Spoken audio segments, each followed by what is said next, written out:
Welcome to my class. In Microsoft Excel program, there are a number of information functions given to us. Here a complete list of all information functions is given to you. All functions listed here are discussed in separate video lectures. Let us start. इस particular video lecture के अंदर मैं 3 functions को इकट्ठा take up करूंगा. The first one is text function. This is from information function category. The second is VLOOKUP, जिसके अंदर हम डबल VLOOKUP को टेकअप करेंगे. This is from the category of lookup and reference function. The third function is if function. This is from the category of logical function. And this is part 3.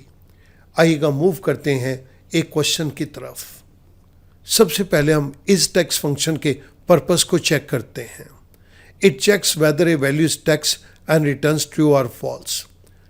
मैं किसी cell के ऊपर click करता हूं, अगर वहां पे टेक्स्ट है तो ये हमें आंसर ट्रू देगा, अगर वहां पर नंबर है तो ये आंसर हमें फॉल्स देगा. सो इस टेक्स्ट फंक्शन का एक ही पर्पस है, चेक करना कि पर्टिकुलर सेल के अंदर टेक्स्ट है या नहीं है. अगर टेक्स्ट है तो आंसर ट्रू है और अगर टेक्स्ट नहीं है तो आंसर फॉल्स है.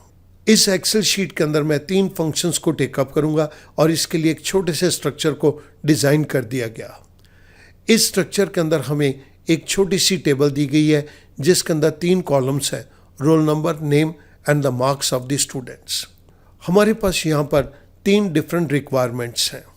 स्टूडेंट का नाम एंटर करो और उसके मार्क्स मिल जाएं, स्टूडेंट का रोल नंबर एंटर करो और उसके मार्क्स आ जाएं, या स्टूडेंट का रोल नंबर या उसके नेम को यहाँ पर एंटर करो और उसके मार्क्स मिल जाएं. इन तीनों केसेस के अंदर एक और रिक्वायरमेंट है, आपने हर जगह पर इस टेक्स्ट फंक्शन को यूज़ करना है. तो हम देखते हैं क्या इस टेक्स्ट फंक्शन इन तीनों केसेस के अंदर हमें मार्क्स को रिट्रीव करने में मदद करेगा या नहीं. मैं इन तीनों चीज़ों को आपके सामने एक एक करके टेकअप कर रहा हूँ. क्योंकि मुझे यहाँ पर नेम की लिस्ट चाहिए तो मैं नेम के नीचे वाले सेल पे क्लिक करके डेटा टैब के अंदर जाता हूँ और डेटा वैलिडेशन में मैं सेटिंग्स के अंदर अलाउ ड्रॉप डाउन बॉक्स में लिस्ट कमांड को सिलेक्ट करता हूँ और सोर्स पे क्लिक कर देता हूँ. मुझे यहाँ पर स्टूडेंट का नेम चाहिए तो मैंने स्टूडेंट के नेम की कंप्लीट लिस्ट को यहाँ पर दे दिया. ऐसे ओके. आप देख रहे हैं कि छोटा सा ट्रायंगल यहाँ पर अपीयर कर रहा है. अब मैं किसी भी स्टूडेंट का नाम यहाँ पर ले सकता हूँ. मुझे नेहा के मार्क्स यहाँ पर लेने हैं, लेकिन एक रिक्वायरमेंट है कि इस टेक्स्ट फंक्शन को ज़रूर यूज़ करना है. सो मैं इस टेक्स्ट फंक्शन को यूज़ करने के लिए इफ़ इस टेक्स्ट टेकअप करता हूँ. इफ़ फंक्शन के अंदर मैंने फर्स्ट आर्गूमेंट दे दिया इस टेक्स्ट. इस टेक्स्ट के अंदर एक ही आर्गूमेंट आता है वैल्यू. वैल्यू के अंदर मैंने ये नेहा का सेल नंबर दे दिया, that is I6, parenthesis close, comma. If function के अंदर हमारे पास नेक्स्ट आर्गूमेंट है वैल्यू इफ ट्रू. अगर तो यहाँ पर टेक्स्ट है तो इस VLOOKUP के फंक्शन को यहाँ पर एग्जीक्यूट कर दो. VLOOKUP, लुकअप वैल्यू, इस वैल्यू को देखो. इस वैल्यू को कहाँ पर देखना है? इस वैल्यू को इस पर्टिकुलर टेबल के अंदर देखो, that is from C6 to D12, comma. Column index number, इस टेबल के अंदर कौन से कॉलम को देखना है? सेकंड कॉलम को देखो जहाँ पर मार्क्स दिए गए हैं, comma. Range lookup, range lookup के केस के अंदर मुझे एग्जैक्ट मैच चाहिए तो मैंने फॉल्स को सिलेक्ट किया. आई क्लोज पेरेंथेसिस. स्टूडेंट ध्यान देंगे, अभी हमने VLOOKUP के पेरेंथेसिस को क्लोज किया है. अब मैं इफ फंक्शन के पेरेंथेसिस को क्लोज कर रहा हूँ. आई प्रेस एंटर. नेहा के 76 मार्क्स हैं, 76. मैं नेम को चेंज करता हूँ. मोहित के 73 मार्क्स हैं, सुनील के 86 मार्क्स हैं. इट मीन्स हमारे पास नेम के बेस के ऊपर मार्क्स निकल कर आ रहे हैं. हमने इस फंक्शन को यूज़ किया है. अब स्टूडेंट, मैं इस टेक्स्ट फंक्शन को रोल नंबर के अंदर भी यूज़ करना चाहता हूँ और देखना है क्या ये रोल नंबर के अंदर मैं नंबर पास करूँगा तो क्या इस टेक्स्ट उस केस के अंदर भी हमें रिजल्ट देता है. सो मैं रोल नंबर के नीचे वाले सेल के अंदर यहाँ पर सबसे पहले क्लिक कर रहा हूँ और मुझे रोल नंबर की लिस्ट चाहिए। रोल नंबर की लिस्ट के लिए I go to data validation. Data validation में सेटिंग्स के अंदर अलाउ ड्रॉप डाउन बॉक्स में मैंने लिस्ट कमांड को सिलेक्ट किया। सोर्स के ऊपर मैंने क्लिक कर दिया। सोर्स में मैंने ये स्टूडेंट के कंप्लीट रोल नंबर को दे दिया। आई से ओके। आप यहाँ पर एक छोटा सा ट्रायंगल देख रहे हैं। Now I can select any of the roll number. जिस स्टूडेंट का ये रोल नंबर है मुझे उसके मार्क्स चाहिए, लेकिन इस टेक्स्ट फंक्शन क्या ये इस बात को पॉसिबल करेगा, मुझे इसको चेक करना है। सो मैं यहाँ पर इफ फंक्शन के अंदर इस टेक्स्ट एज ए कंडीशन पास कर रहा हूँ। इस टेक्स्ट के अंदर हमारे पास एक ही आर्गुमेंट है वैल्यू। इस वैल्यू को देखो जो कि सेल नंबर K6 के अंदर दी गई है, कॉमा। अब मैं इसके बाद वी लुकअप के फंक्शन को टेकअप करूंगा। वी लुकअप वैल्यू, इस वैल्यू को देखो। इस वैल्यू को कहाँ पर देखो, इस टेबल एरे के अंदर देखो, which is given to us from cell number B6 to D12, comma. Column index number marks हमारे को इस टेबल के अंदर थर्ड कॉलम के अंदर दिए गए हैं, सो आई राइट 3, कॉमा। रेंज लुकअप के केस के अंदर मुझे एग्जैक्ट मैच चाहिए, तो मैंने फॉल्स पे क्लिक कर दिया। Parenthesis close. स्टूडेंट, मैंने वी लुकअप के पेरेंथेसिस को क्लोज किया है और अब मैं इफ फंक्शन के पेरेंथेसिस को क्लोज करके एंटर प्रेस करता हूँ। मेरे पास यहाँ पर आंसर आ गया फॉल्स। अभी इस फॉल्स को भी हम इंटरप्रेट करते हैं कि ये फॉल्स क्यों आया। कंडीशन थी इज टेक्स्ट K6, क्या K6 के अंदर टेक्स्ट है? आंसर इज नो, ये तो टेक्स्ट है ही नहीं है। जब ये टेक्स्ट ही नहीं है तो इफ फंक्शन ने आगे वी लुकअप फंक्शन को एग्जीक्यूट ही नहीं किया और इस टेक्स्ट फंक्शन ने आंसर हमें निकाल के दे दिया फॉल्स, ये टेक्स्ट नहीं है। सो इस टेक्स्ट फंक्शन ने रोल नंबर के बेस के ऊपर हमें यहाँ पर सिर्फ फॉल्स आंसर दिया, हमें मार्क्स निकाल के नहीं दिए। लेकिन मैं चाहता हूँ कि कोई ना कोई तो ऐसा तरीका होगा कि स्टूडेंट का नाम दिया जाए या रोल नंबर दिया जाए तो उसके मार्क्स हमें यहाँ पर निकल के आ जाए। थर्ड रिक्वायरमेंट के अंदर हम इसी बात को टेकअप करेंगे।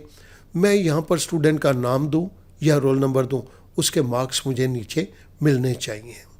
सो नाम और रोल नंबर देने के लिए मुझे कंप्लीट लिस्ट चाहिए थी। मैंने इस पर्टिकुलर लिस्ट को पहले से ही बना के रख दिया। Now I go to data validation. Data validation के अंदर सेटिंग्स में अलाउ ड्रॉप डाउन बॉक्स में मैं लिस्ट कमांड को चूज करता हूँ और सोर्स के अंदर मैं रोल नंबर की और ये नाम की कंप्लीट लिस्ट को दे देता हूँ। आई से ओके। इस ट्रायंगल को अब मैं क्लिक करता हूँ तो either I can select roll number और I can select the name. मैं दोनों में से कोई भी चीज़ को सिलेक्ट करूं पर मुझे मार्क्स यहाँ पर ज़रूर मिलने चाहिए। इसके लिए मैं यहाँ पर इफ फंक्शन को टेकअप करूँगा। इफ इज टेक्स्ट, इस टेक्स्ट के अंदर हमें एक ही आर्गुमेंट है वैल्यू, तो मैंने ये वैल्यू पास कर दी N6 जिसके अंदर नाम रोहित दिया गया है। Parenthesis close, comma. अगर तो यहाँ पर टेक्स्ट है तो नीचे वी लुकअप के फंक्शन को इम्प्लीमेंट कर दो। वी लुकअप के फंक्शन के अंदर लुकअप वैल्यू रोहित नाम को देखो। टेबल एरे रोहित के नाम को किस टेबल के अंदर देखो, इस टेबल के अंदर देखो from C6 to D12, comma. Column index number इस टेबल के अंदर मार्क्स हमें सेकंड कॉलम में दिए गए हैं तो ये 2 दे दिया, कॉमा। रेंज लुकअप के केस के अंदर मेरे को एग्जैक्ट मैच चाहिए तो मैंने फॉल्स को सिलेक्ट कर दिया। Parenthesis close. स्टूडेंट ध्यान देंगे, इज टेक्स्ट N6, क्या N6 के अंदर टेक्स्ट दिया गया है? यस, रोहित नाम टेक्स्ट के अंदर है। अगर तो ये ट्रू है तो फर्स्ट वी लुकअप को यहाँ पर एग्जीक्यूट कर दो, और अगर यहाँ पर रोहित की जगह रोल नंबर दिया हुआ है तो सेकंड वी लुकअप को एग्जीक्यूट कर दो। मैंने एक और वी लुकअप को ले लिया। लुकअप वैल्यू, इस वैल्यू को देखो जो N6 के अंदर दी गई है। टेबल एरे के अंदर अब ये मैं कंप्लीट टेबल ले रहा हूँ इंक्लूडिंग रोल नंबर, क्योंकि इस बारी हमें रोल नंबर के बेस के ऊपर डेटा को एक्सट्रैक्ट करना है, कॉमा। यहाँ पर हमारी टेबल के अंदर मार्क्स का कॉलम थर्ड है तो कॉलम इंडेक्स नंबर मेरा 3 हो गया, कॉमा रेंज लुकअप के केस के अंदर मैं एग्जैक्ट मैच चाहता हूँ तो मैंने ये फॉल्स को सिलेक्ट कर दिया, parenthesis close.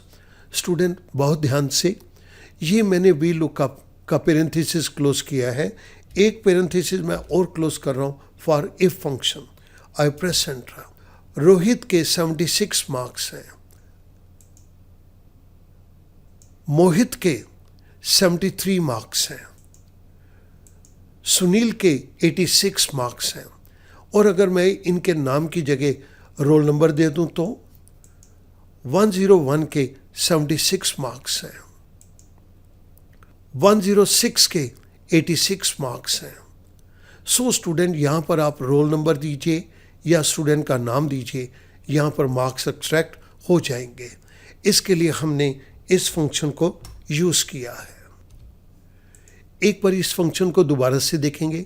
If is text N6, क्या N6 के अंदर टेक्स्ट है? नो, N6 के अंदर तो रोल नंबर है। फॉल्स है, फॉल्स है तो फर्स्ट पार्ट को छोड़ दो, नेक्स्ट पार्ट के ऊपर आ जाओ, that is second V lookup. और अगर यहां पर इसकी जगह नेम होता तो फिर ये क्या करता? इफ इज टेक्स्ट N6, क्या N6 के अंदर टेक्स्ट है? टेक्स्ट है तो फर्स्ट पार्ट को एग्जीक्यूट कर दो, फर्स्ट वी लुकअप को एग्जीक्यूट कर दो, और अगर फॉल्स है तो सेकंड वी लुकअप को एग्जीक्यूट कर दो। इस तरह से हम या तो रोल नंबर दे दें या स्टूडेंट का नाम दे दें, हम दोनों तरीके से मार्क्स को एक्सट्रैक्ट कर सकते हैं। लेकिन सेकंड केस के अंदर जहाँ पर हमने ये नंबर लिया तो इस टेक्स्ट फंक्शन ने नंबर को ही चेक करके रोक दिया कि ये टेक्स्ट नहीं है, इसलिए आगे का वी लुकअप का फंक्शन एग्जीक्यूट नहीं हुआ। स्टूडेंट, मैं उम्मीद करता हूँ इस एग्जाम्पल से आपको तीनों फंक्शंस को बेटर अंडरस्टैंड करने के अंदर क्लैरिटी मिलेगी। Thank you very much.